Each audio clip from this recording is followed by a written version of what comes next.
All right, welcome back, ladies and gentlemen, to the Chupacabra Tutorials channel. I'm your host, Larry, and today we're back to check out the new Galactic Campaigns inside of Helldivers 2, which is the new system that just started getting rolled out here today, June 16th, and we're going to see what it's all about. For the most part, not really any meaningful gameplay has been changed in regards to adding the Galactic Campaign, although the promise right now is that eventually Arrowhead is going to give us different options to pick certain missions that we like or dislike in order to sway where the campaign goes and kind of nudge it along a little bit if you go on like harrowing, dangerous missions to go and attack certain enemy objectives.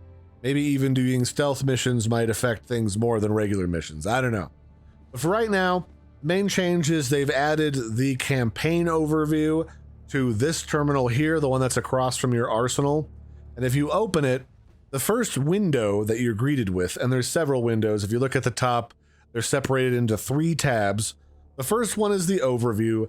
This is just sort of like what the current major objective is, what the current major campaign is going on, which is Census Thunder.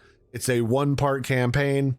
And that is voteless hordes are pouring out of the void, threatening innocent civilians and protected natural refuges.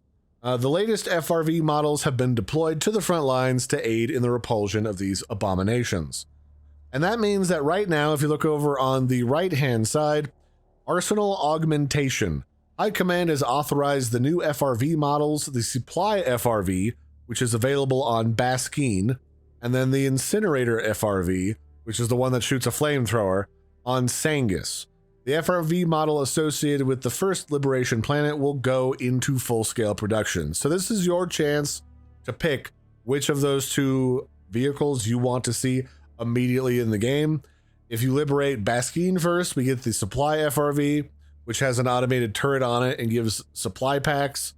And if you go with saving Sangus, the Incinerator FRV will be available. It shoots a flamethrower, and if it gets damaged enough, it'll explode like a hell bomb because it's full of, you know, volatile flamethrower fuel.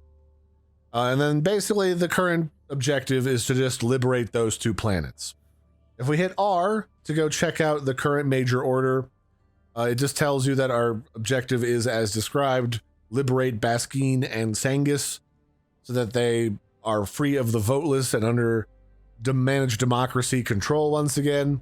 And your rewards for participating in this campaign, and each segment of the campaign will normally have its own reward, and then there'll be a big reward if you participate in the bulk or majority of the campaign components, will be down here as the campaign reward. So right now, it's basically just like a fancy major order. You get 30 war bond medals, and then at the end of this, because it's a 1-part campaign, you get a stratagem permit, which I'm guessing unlocks a stratagem for free rather than requiring you to buy it.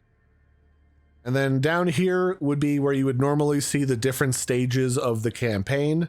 And I'm guessing in the future there will be grayed out chunks over here that are not available yet because we have to start on one side and work our way through the different phases, kind of like a real world military campaign. And then the last tab here, if we look at the top of the screen and hit E, this is where the past campaigns are, so you can kind of understand where the lore of the game has been and where it's going. But currently, this is the first campaign, so there's nothing in the past campaigns menu. Really, the whole shtick is campaigns are a multi-part major order. That's really what they are.